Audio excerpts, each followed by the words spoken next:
மச்சான் காட்டு மண்டியா நான் வெளியூருக்கு போன வேலைக்கு மச்சான் வேலைக்கு எதுக்கு மச்சான் வேலைக்கு போறேன் மச்சான் நான் வேலைக்கு போனாதான் பொண்ணு தருவோன்னு சொல்றாங்க மச்சான். எங்க அப்பா வெட்டியா அந்த காட்டு மண்டி கூட வந்து திட்டிக்க போடா வேலைன்னு திட்டாரு மச்சான். மச்சான் கல்யாணம் எல்லாம் பண்ணாத மச்சான். மச்சான் கல்யாணம் பண்ணவனும் அட பாவி அதுதானே என் கனவு. அதுக்கு தானே நான் பொண்ணே இருக்கேன். நான் கல்யாணம் பண்ணியே திருவோம் மச்சான். நான் போயிட்டு வர மச்சான் உடம்பு பார்த்துக்கோ.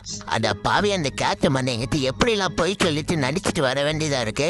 அட பாவி என்னாலும் உங்க ஒப்பங்கார கல்யாணம் ஆகணும்னு சொல்லிட்டு உங்க ஒப்பங்காரனை வச்சுக்கிறேன். இருடா புலி மண்டியா காட்டு மண்டியா நீ பத்திரமா உடம்பு பார்த்துக்கடா. பாய் பாய் புலி மண்டியா. அப்பா அந்த காட்டு மண்ணை எடுத்து தப்பிச்சு வந்தாச்சு. இப்ப தனியா போயிட்டு ஹோட்டல் நல்ல ஒரு பிடிக்க ஒண்ணுதாண்டே கிங்காங்க மண்டியா. என்னடா இருக்கு சாப்பிடறதுக்கு எல்லாத்தையும் கொண்டு வரா சீக்கிரமா.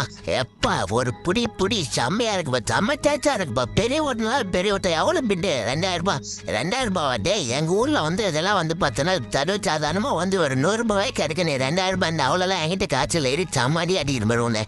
அட பாவங்களே என்னடா இப்படி பின்னிட்டீங்க டே மாட்டு மண்டியா. எனக்கு வேலைலாம் வந்து பார்த்தோன்னா ஒரு சாதாரண டே. நான் 20 வருஷம் எக்ஸ்பீரியன்ஸ் இந்த வேலையில் எப்படி வேலை செய்யறேன் பாரு. வேலை செய்யறதுல வந்து பார்த்தோன்னா ஒரு கிங்குடா.